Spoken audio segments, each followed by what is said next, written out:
for you to do that, just send that to me. There we go. Perfect. Cool. Awesome. Well, thank you very much, everyone, for coming. I'm really excited to have you all here for this CAST seminar on February the 18th. Before we begin, I'd like to start by showing my respects and acknowledging the Daruk and the Aurora people, who are the traditional custodians of the land of elders past and present on which I am hosting this seminar. Before I begin, I just want to set a few, just lay out how the seminar will be run today. So we'll start by Dylan today will be giving a presentation from 30 to 40 minutes. And at the end of that, we'll be running time for about 15 minutes or so for questions and answers. If you do have any questions in the meantime, you are more than welcome to post them in the chat. That means so that once I have finished, or once the presentation is finished, they will be the first ones asked at the conclusion of the presentation. But if you do want to just wait around until the end and just present your questions verbally as well, you are more than welcome to, but don't do so during the presentation. And I'm very excited today to be hosting D.Quinell. Quinell, is that, I've pronounced your name? Sorry, Dylan, I didn't even consider. No worries, Quinell. Quinell. Dylan is a senior media advisor at the Climate Council's Independent Climate Media Centre project, which is in essence an unbranded PR agency for the climate and environment sector in Australia. He's trained and worked as a journalist in New Zealand, as well as doing a number of internships in China, Indonesia, and Germany over a year and a half. Dylan transitioned into media advisor work in the humanitarian development space and has worked for major international organisations, including Oxfam, World Vision and CARE, including doing a number of emergency deployments. One of his main focuses is finding ways to simplify and communicate complex issues and events to a broad public audience. And today he will be presenting on climate change communication, best practice, tips, and tricks. So very excited to have him here today. And over to you, Dylan. Thanks very much, Nathan, and thanks to all of you for having me. Can everyone see that slideshow? Cool. So Nathan's gone through that to start with. And I too would just like to acknowledge the traditional owners of the country that I'm calling in from, which are the Boonwurrung people of the Kulin Nation down here in Naarm in Melbourne, and acknowledge elders past, present and emerging. Nathan's gone through my background already. So a bit quickly then about the Climate Media Centre. As Nathan said, we're a project of the Climate Council, but work as an independent PR agency for anyone doing work on climate or environmental issues around the country, including people like yourselves.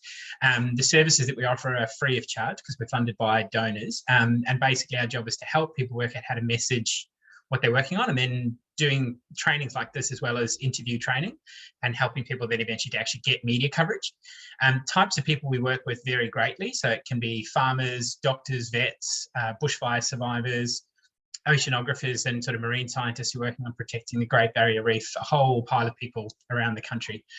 Some of the people that I work with the most are, for example, current and former coal miners down in the Latrobe Valley in Victoria, speaking about what it means for them to watch power stations close and kind of their push for the government to support renewable energy and help people like themselves to transition into renewable energy jobs. So yeah, very wide range of people. We do both proactive and reactive work. So proactively helping launch reports or research findings, or reacting to the latest news. For example, yesterday when Origin Energy announced the Eraring coal power station shutting down, we then get a whole pile of people out in the media to speak about that and why it could be a positive development.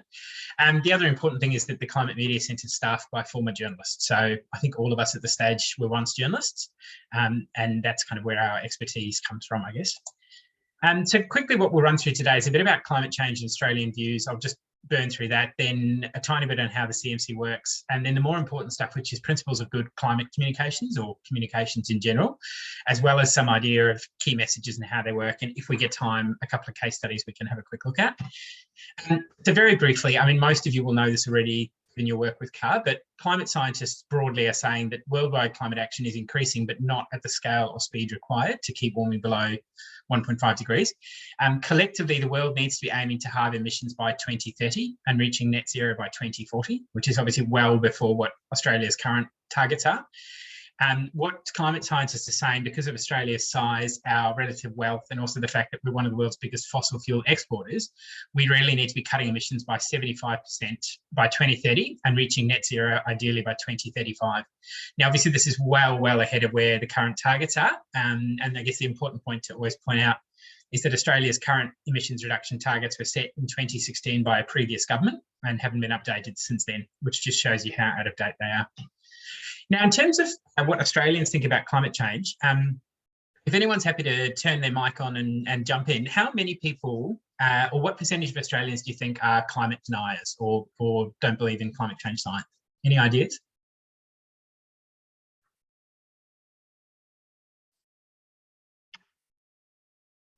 These stats are the reverse, but basically surveys consistently show that the majority of Australians do really care about climate change and are really concerned. So a big Australian Conservation Foundation and YouGov survey late last year of 15,000 Australian voters found that 67% of voters rate climate change as either the most important issue for them, which was around 30%, or an important issue, which was around 40% in terms of determining their vote. Now, I would always say take those stats with a grain of salt because the last election was supposed to be the climate election and it didn't pan out that way. But you can see there that consistently surveys are showing around 70–80% of people think that the government needs to be doing more, view action to reduce emissions is very important, that sort of thing. So the important thing to say is that although climate deniers are very loud and it can feel like there's a lot of them, particularly on Sky News After Dark and in some of the News Corp newspapers, the reality is that the majority of Australians agree with us and are pushing for climate action. The other interesting thing then is that work has been done in Australia that's similar to what we've done in the US to segment Australians into groups based on their concern about climate change. This work shows that 25% of Australians, so a quarter of Australians, are alarmed by and or engaged in climate change, which is it means that they're very concerned and often doing something about it.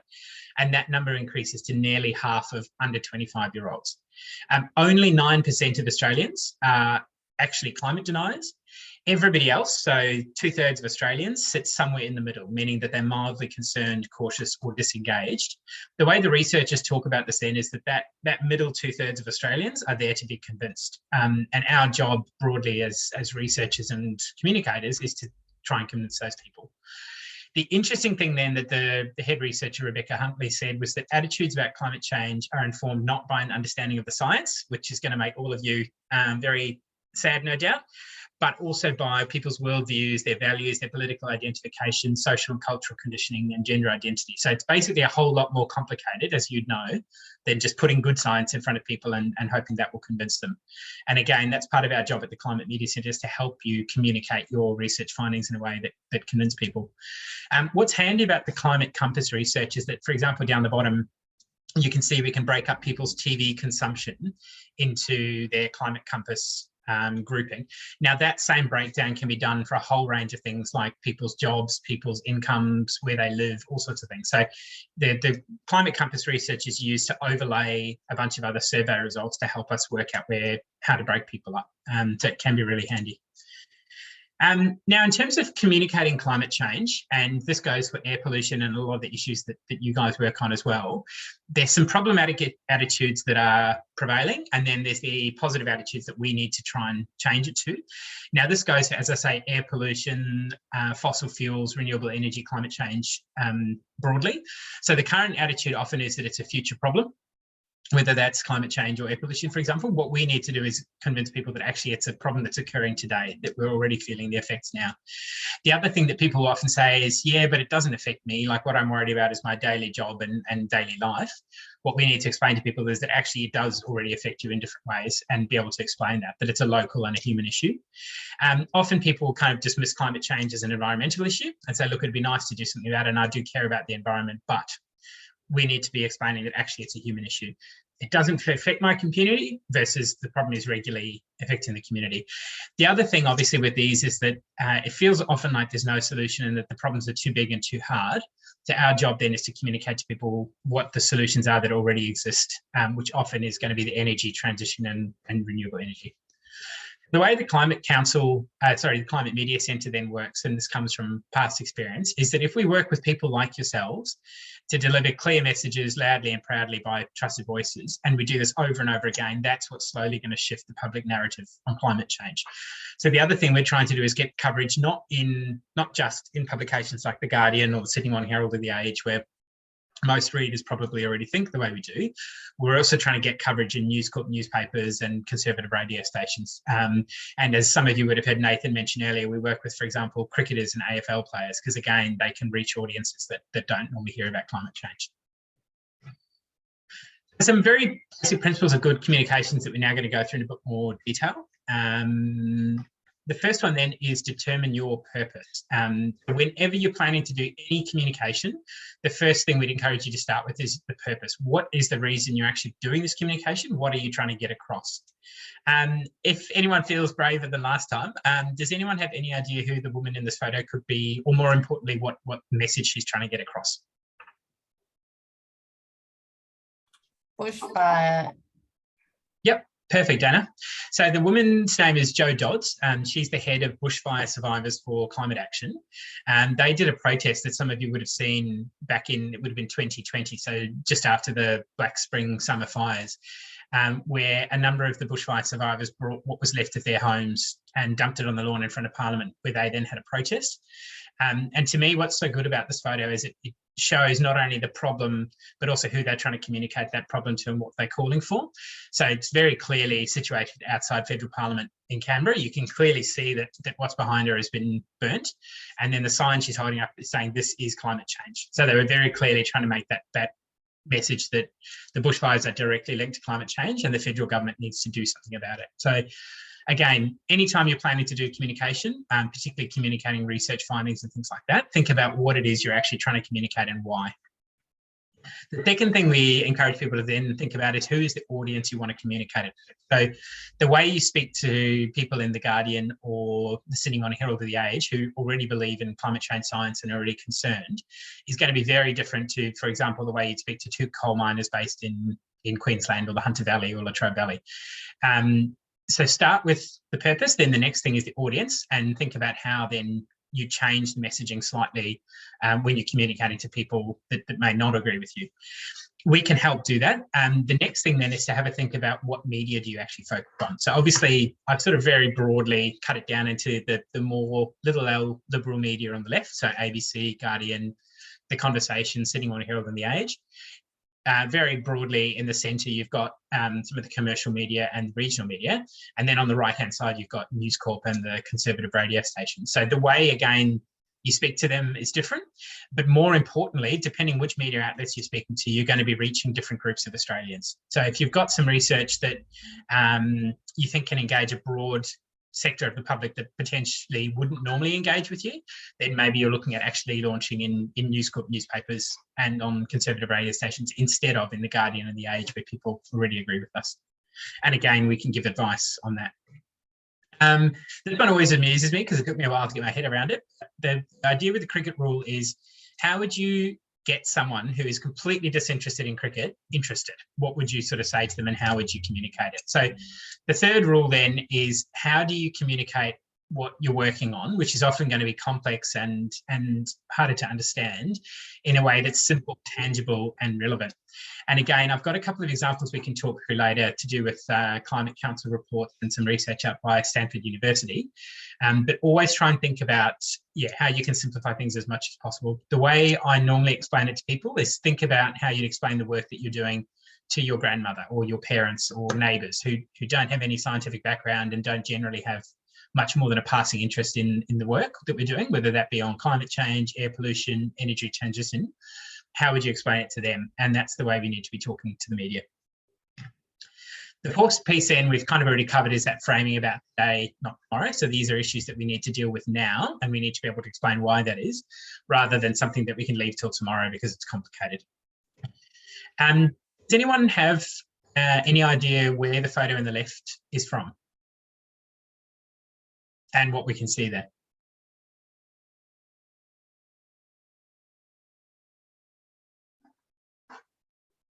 Any ideas?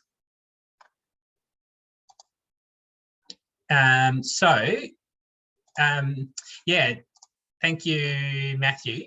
When I was Googling photos, just to put together the slideshow at one point, I was basically looking for photos of the fires in the Victorian and New South Wales South Coast, and thought I'd found one.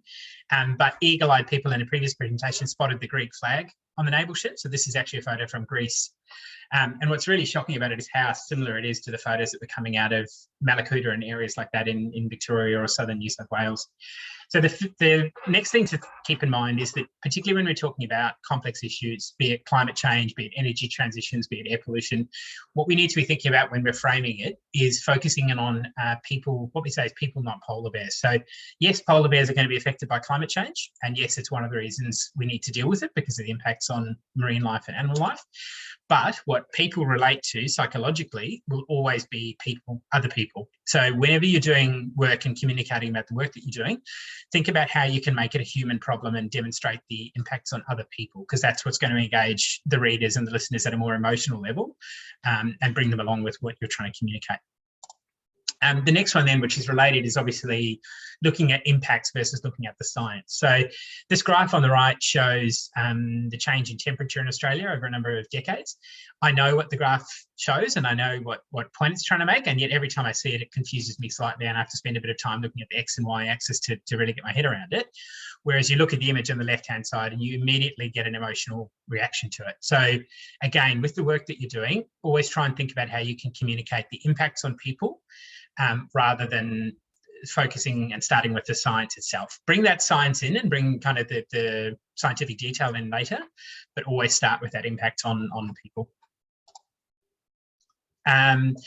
The next one there is local, not global. Now, as Nathan said, I used to work in the humanitarian sector for about 10 years. So I know from very bittersweet and hard experience that it's very hard to get people to care about what's happening to people they don't know in countries they've never heard of, in all the vast different corners of the world. Whereas if you talk about what's happening to people here in Australia, it's going to be a much easier way to engage them. Even more important, if you can talk about what is happening to people in their communities or in the city they live in, again, that's a much easier way to engage people. So does anyone know where the photo on the left is from?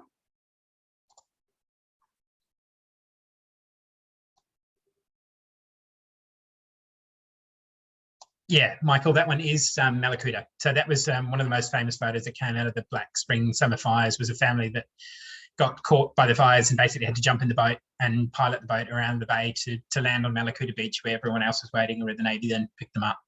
So again, bring it home, make it a story about what's happening in Australia, what's happening in Victoria or New South Wales, and it's easier to engage with people. Very briefly then, some other tips.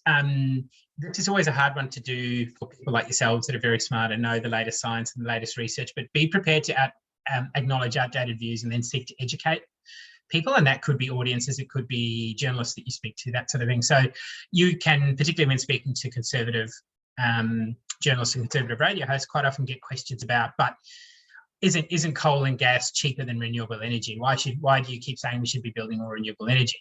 The answer to that question is very simply, well, it's not. It may once have been the case, but plenty of independent bodies and research, like the Australian Energy Market Operator or CSIRO, consistently find that renewable energy is now the cheapest form of energy generation. So start with where they are and then help to educate them and bring them to what is actually the current understanding.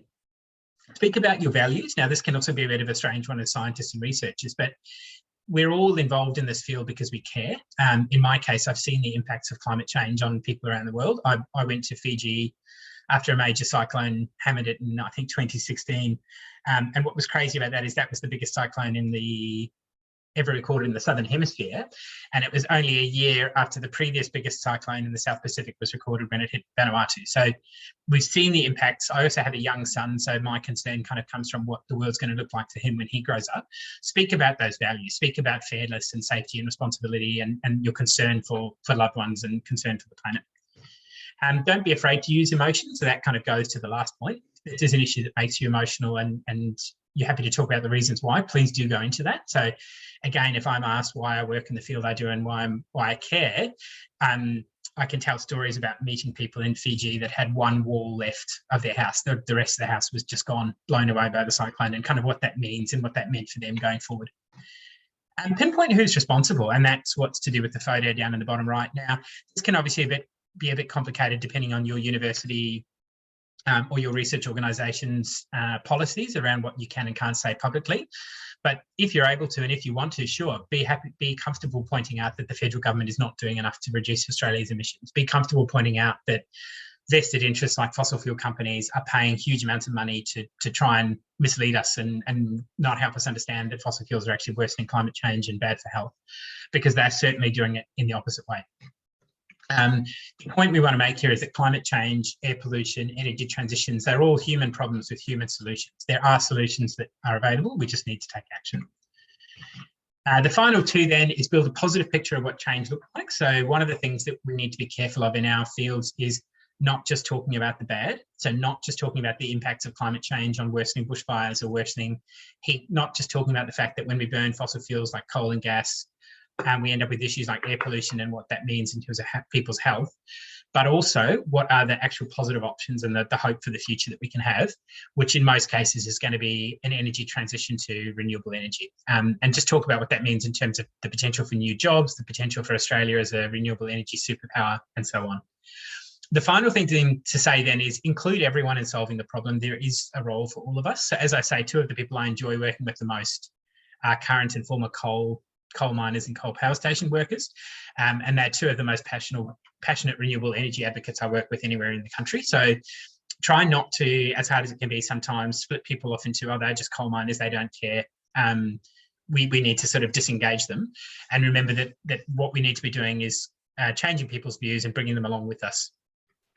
And repeat. The final point to make here is it's a quick word on what term to use. So some of this is from research, some of this has just been from discussions in the sector more broadly. But the broad advice we've got is when you're trying to work out what term to use, global warming comes up as the least offensive to the most people is probably the easiest way to explain it. So particularly if you're speaking to audiences on, for example, News Corp or commercial radio, using the term global warming, although not the most scientifically correct, is the term that's going to turn off the least people. The other thing there is that it has a more visceral reaction in terms of it's easier to understand the negative of it. Climate change obviously is the more scientifically correct term and is fine, particularly when you're speaking to kind of broad audiences and more centrist media. In terms of using terms like climate crisis or climate emergency, our advice there is generally only use those terms when you're speaking to the more left-leaning media like The Guardian or the Sydney Morning Herald or The Age.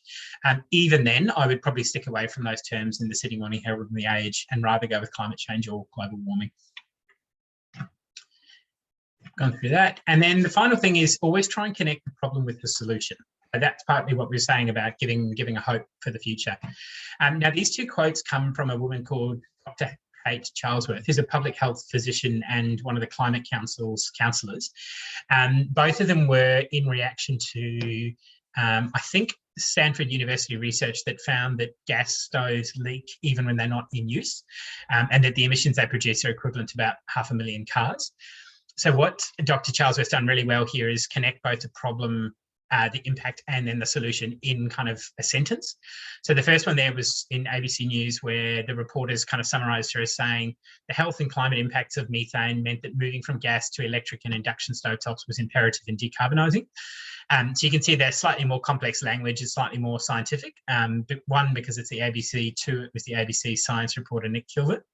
The second one then was on news.com.au, which is the most broadly or widely read news website in the country, where she was summarised as saying, Kate Charlesworth said the Stanford report highlighted gas as a double whammy in impacting people's health through exacerbating climate change that drives extreme weather events, as well as from the direct impact of burning fossil fuels in people's homes. So what we're trying to get you to think about there is that can you in one sentence kind of encapsulate both the problem, the impact, and the solution? And where possible, get that in somewhere in the communications. So the next piece then is just broadly to talk through key messages and what they are and how you can use them. So key messages are not just what you say, but also what you get through in an interview. Try and keep in mind that around 3 and maybe at max about 5 main points you're trying to make. What we'd always suggest is write them down for an interview. Each point should be as simple and straightforward as possible, ideally summarised in just one sentence.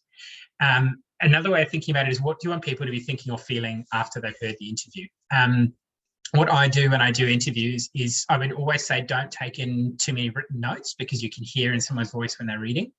Number one. Number two, if you're doing, for example, a TV interview, even if it's on Skype, if I was reading, you'd notice that I'd be constantly looking down, looking up, finding my place on the page, looking down. So what I'd always recommend with key messages is take in, for example, Post-it notes, and at most have a few words relating to each of your messages on the Post-it note, just to remind you. But in the background, you can have had the 3 to 5 sentences that you've written out and you've practiced a few times. And remember, these are kind of the key points you're trying to get through in the interview. The first one will be just a very broad statement summarising your findings. The second one could be a statement then that backs it up with some evidence or a case study or an example. The third point then would often be what we'd call a call to action. So what do you want the reader or the government or a company or a regulatory body to do because of your findings? Here's some examples. So this example is to do with the links between gas and climate change, because this is what I work on the majority of the time.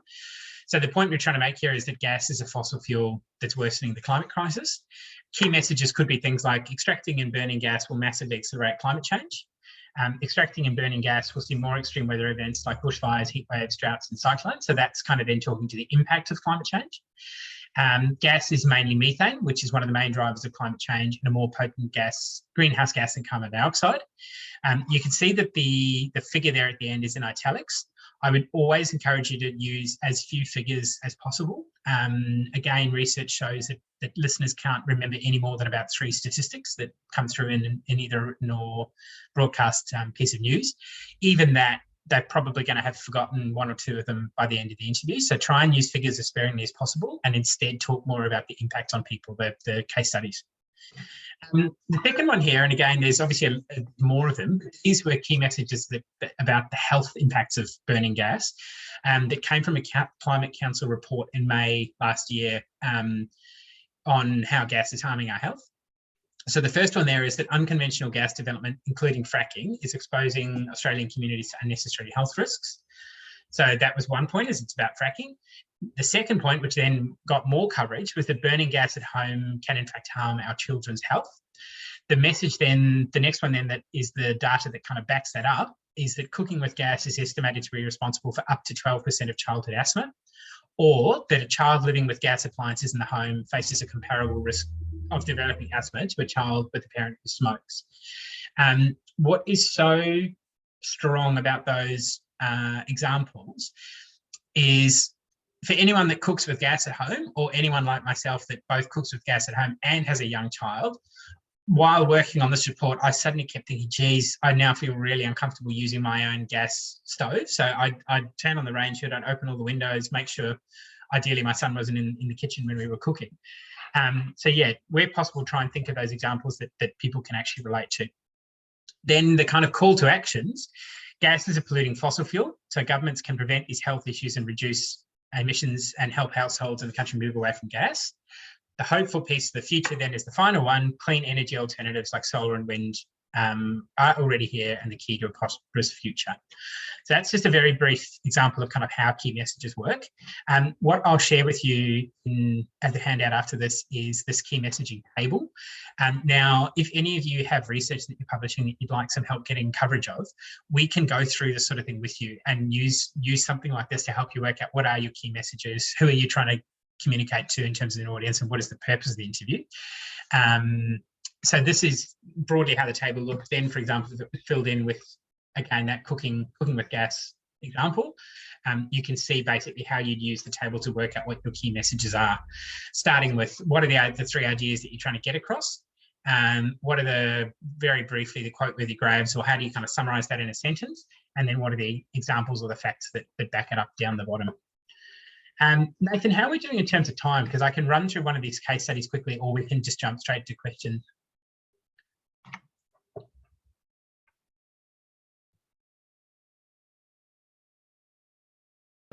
You've got about 10 minutes, so we can run through one of these case studies if you've got the time for it.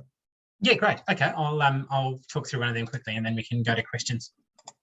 So we've kind of spoken to that one already. So this is, again, the Climate Council gas and health report, we called it. So how gas is harming our health. Now, we've spoken through these key findings because they were the key messages. But what's interesting here then is how the media actually reported on the report. There was a lot of science that went into it, and it was more a literature review than a study in its own right. That pulled together research that had been done around the world and in Australia on the health impacts of gas. The way the media reported on it varied greatly depending on which media outlet we went to. Here's 2 examples from coverage that we got in the Daily Mail, which obviously is not only conservative, but highly populist, and I would go as far as saying very sensationalist. And the headlines in both cases kind of sicken me a bit, but there is method in the madness in terms of reaching people that we wouldn't otherwise reach. So the first story here was about a mum living just outside of Melbourne who very sadly lost both her sons to carbon monoxide poisoning a number of years ago when the gas appliance in their rental home was leaking and they didn't know about it. So we did a lot of work with her to confirm that she was again comfortable speaking about this example.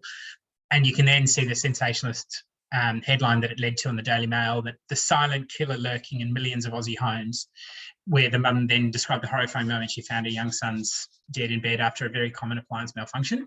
So it's very, very much sensationalist reporting, but again, reaches an audience that we may not be talking to otherwise. And part of what the work here is to get people to have an emotional reaction to gas that's negative. I was born in South Africa and grew up in New Zealand. And certainly when I moved over to Australia and Melbourne, certainly, and had people with gas stoves in the house, I was always quite excited and thought, how great are these gas stoves? And, you know, the little blue flame and how quickly they turn on and how quickly they heat up and how good they are for cooking, having no idea about any of the negatives.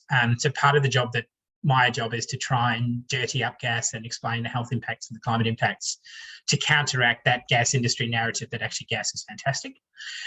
The second story then down the bottom was about a family living in Camden, which is a suburb in southwestern Sydney, just on the sort of metro, the fringes, that actually happened to live, as you can see in this photo in the bottom right, basically within an AGL coal seam gas field. It's a very strange, I still don't understand how it happened, but the suburb was kind of built in and around these gas wells.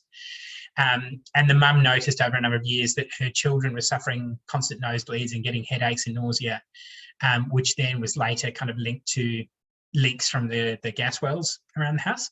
Again, the way the Daily Mail reported on it was very sensationalist, and how one family suffers constant nosebleeds, headaches and nausea as they caused by a gas well. Mum of 4 describes a shocking moment she slipped over in her son's blood. So that's kind of the way the Daily Mail covered the report. News.com.au, which is still quite populist, but certainly not the Daily Mail, then had a more straight report on it, which is that the Climate Council is warning of the dangers of gas in schools and homes. So you can see again what all the media are focusing on is the impact on people in home and children at school, because that's what kind of tugs the heartstrings. So a new report's warning that children are being put at serious risk because of the disturbing danger of these unflue gas heaters in schools. What was also really helpful with this report, and again is worth considering when you're putting out research, is that we got Asthma Australia on board in this case, and their CEO, Michelle Goldman, was happy to speak to a number of those health impacts, and particularly the fact that cooking with gas and air pollution more broadly could worsen asthma. So that's something you can consider. Then when you look at, for example, the age, and this is obviously the factor here, the way the age and the SMH reported was a lot more straight. So it was basically just going with the headline findings that kids' asthma risk from cooking with gas is like living with a smoker, or that gas cookers in homes have the same impact on children as passive smoking. So again, thinking about the audience you speak to and the media that you speak to, the way they report on your research is going to vary depending on who they are. Final case study very quickly then is this Stanford University research that found that gas stoves leak methane and other pollutants while cooking, but even more importantly, they found that 3/4 of the methane is actually leaking while they're turned off, which suggests that the fittings and fixtures within the households are actually part of the problem and leaking methane. In the US, they estimated that the carbon emissions from all the gas stoves would be equivalent to about 500,000 cars, so pretty significant. Other emissions, as you would all well know, from burning gas inside the house can include things like formaldehyde, carbon monoxide, and nitric oxide, which can trigger asthma or coughing or wheezing. So it has that health impact. In terms of methodology, they tested 53 different gas stoves while turned off, turned on, and as they were igniting and as they were being turned off. 18 brands from ages 3 to 30 years. They do have a plan to try and do this research in a number of other countries around the world, including Australia.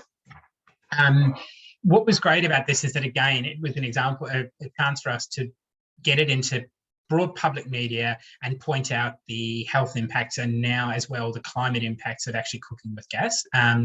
Stanford, like many of the universities that you work for, has a very good reputation. So again, that helps to get journalists interested and lends some weight and credibility to the research findings. So we got some really good coverage in ABC News Online and again on news.com.au, as well as a bunch of radio interviews that were done with it. What was interesting, again, in the way that the ABC reported it versus news.com.au is the ABC went with kind of the research findings, like a pretty straight report, again, because it was done by their science reporter.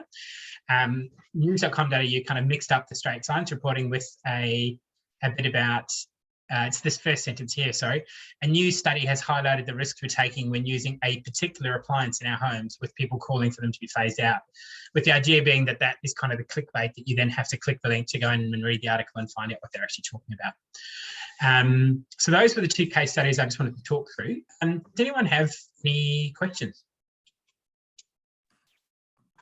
I don't have a question, but I just have a comment, I guess. The paper about the 12% of asthma actually comes from Luke Nibbs, who's part of CAR. Oh, fantastic. There you go. So this paper actually came out in 2018 when I first started, and it originally got a fair amount of media coverage in 2018. But I guess the point to highlight is that when it comes to these kind of things, it's about opportunity as well. So obviously it's the climate change has bundled it up with a whole lot of other stuff and pulled out, well, I guess we'd call fairly old research from 2018. Yeah. So it's about those kind of things meeting. So it's the new research, but also the opportunity coming together for that. And the other point to make there, Anna, is that there's increasingly less journalists covering increasingly more news. So they're expected to be covering news 24 hours a day now and things like that. So they don't have as much time as they once did to actually look at stuff in enough detail. So what that means is that you don't have to do research in as much depth as you used to in the past to get pretty good coverage. If you can, as you say, find an opportunity, think of a way to repackage something and try again. The fact that it may have been covered significantly in 2018, the journalists have all forgotten that, so they're happy to cover it again in 2021, for example. Yeah, I guess it was kind of a, how do I put it? It was an interesting finding, but packaging it up with other things makes for a much more compelling story, I guess. Yeah. So, and I forgot to mention actually that finding and that broad report was actually covered on A Current Affair, which obviously is about as sensational and populist as you can get. And they worked with a air pollution academic, I think at the University of Melbourne, and actually took in a NOx monitor into someone's kitchen. We found a kitchen in Melbourne that was quite small and not great ventilation, and the academic was able to stand there with the mum and the kids while she was cooking and saying it's now just hit unhealthy levels. And Current Affair had ads running all day saying the danger that's in your house that no one knows. So yeah, it's thinking about how you can kind of package up your findings, even if they're slightly older, into ways that may be interesting. Yeah, for sure. Samita's got a hand up. Samita, I'll put that up for you. Oh, thanks, Anna. Any other questions? Yes, thank you. Thank you, Dylan. Thank you for a fantastic presentation, really very useful. Just a couple of points and recommendation. In line with what we've just discussed, I think with the issue with ventilation, we could really basically piggyback on the issue with ventilation with COVID and what Raina McIntyre has been pushing on ensuring that there is good ventilation in schools and buildings and everything. So that, and also with the carbon dioxide monitor. So maybe that's something you may want to just line up with Raina on that. I know she's very passionate about it and working in that field. the main point is with the training, I love those points and they're great reminders. But I see it currently, the people we are working with, my unit, I'm a community physician working at Westmead, and we look after school, we work with young people, and our main focus is youth voice. And we work both with high school students as well as university students. Do you have a training package also similar for high school students and university students? We are running leadership training programs. We would love to include aspects of what you're doing, very similar, to get our youth to be the voices out there. We do, Smita. So I've actually done training last year with the school strike movement before they did their big strikes in May, and then colleagues did a follow-up training with other school strikers in October before strikes then. And we do a lot of work with a group called the Australian Youth Climate Coalition. So we have done trainings with young people previously. Normally those trainings are focused on kind of how to do interviews and then actually going through interview practice. So if that's something you think would be useful, please get my contact details of Nathan and hopefully we can make time for that. Yes, I would like to, because what we want actually, we want our young people to actually advocate for change, not only in their own communities. Yeah. So rather than just change the world at present, like in where we target example is Mount Druitt. So what they can do around the Mount Druitt and having young people actually help be the drivers. Yeah, that sounds great. Yeah. Thank you. Dylan, I have a question, or it's more of a comment, I guess. Oh no, it's a question. Sorry, Anna. I think Michael might have been in front of you. Sorry, Michael. I'm supposed to put my hand up, aren't I? How do I do that? I'll work it out. Thanks very much, Dylan. Is my sound okay? It is, yeah. Thank you, Michael. It wasn't earlier today. Look, I'd agree with everything that Smita said. That was a terrific talk, and I particularly enjoyed your case study. I suppose my general question is how to counter propaganda from the other side. I mean, I've been battling the gas industry for about 30 years, and they're a very insidious foe. Yeah. And I was involved in some discussions about introducing an indoor air quality guideline for nitrogen dioxide, and they managed to stymie that. And much to my amazement, I found that the union wasn't actually concerned about occupational health and safety, let alone the health of the families using these appliances. They are primarily concerned about the jobs of their own members. And if I could just segue a little, currently the CAR is involved in a campaign to try and reduce wood smoke. Oh, yeah. We found the Australian Heating Association is promoting the line that wood is good. How do you deal with that sort of propaganda? The short answer, Michael, is, as you have just said, with much difficulty. So that's basically my day job. My role at the Climate Media Centre is focused on combating the gas industry. So I work with a number of other people at organisations across the country that are all working on the same thing. And the short answer is probably the death by 1,000 cuts analogy. So, for example, these two reports that I've shown you in terms of case studies are both about trying to point out the health impacts of gas. That's one stream of work we're doing. There's a campaign that is going to be launched shortly that is called, I think, Clean Cooking or something like that, and is going to be all focused on making a lot clearer the health impacts of gas and the benefits of induction. The Climate Council are working in the background with a number of celebrity chefs that they're going to try and get to come out and talk about the benefits of induction. At the same time, we're then doing other work in WA and the Northern Territory to try and talk about the environmental impacts of major new gas developments and actually try and attack and stop different gas developments. And that's both in the media in terms of constantly helping environmental activists or traditional owners come out and attack projects. But at the same time, funding's going into court cases that literally are just trying to drag the project out at every possible stage to make it as hard as possible for the company to do it. We're doing work on trying to damage the brand and reputation of Woodside, the company in WA. As you may know, they're basically a household name over there. And staff from Woodside and Santos basically move between the companies, the government and the media and then back again, and they just cycle around. So yeah, look, it's difficult, but the short answer is there's lots of different people around the country doing the work. And I would say in the year that I've been at the Climate Media Centre, we've seen some change to the point that when gas is reported on, and some of these gas projects are reported on in even conservative business press like the Australian Financial Review or the Australian, often, for example, Woodside's big Scarborough project is now called the contentious Scarborough project, or they've referenced the opposition, where 6 months ago they weren't. It was all positive. Thank you. Keep up the good work. And you, thanks. Anna and Smita. Anna? Yes, thanks, Michael, for pointing out our wood fire work. Yeah. Network. I just had a question. It struck me when you talked about that the majority of Australians support, I guess, action on climate change, and that the climate deniers are a minority. It reminded me a little bit of some work that's been done by Julie Leask, who is looking into vaccine hesitancy. Oh, yeah.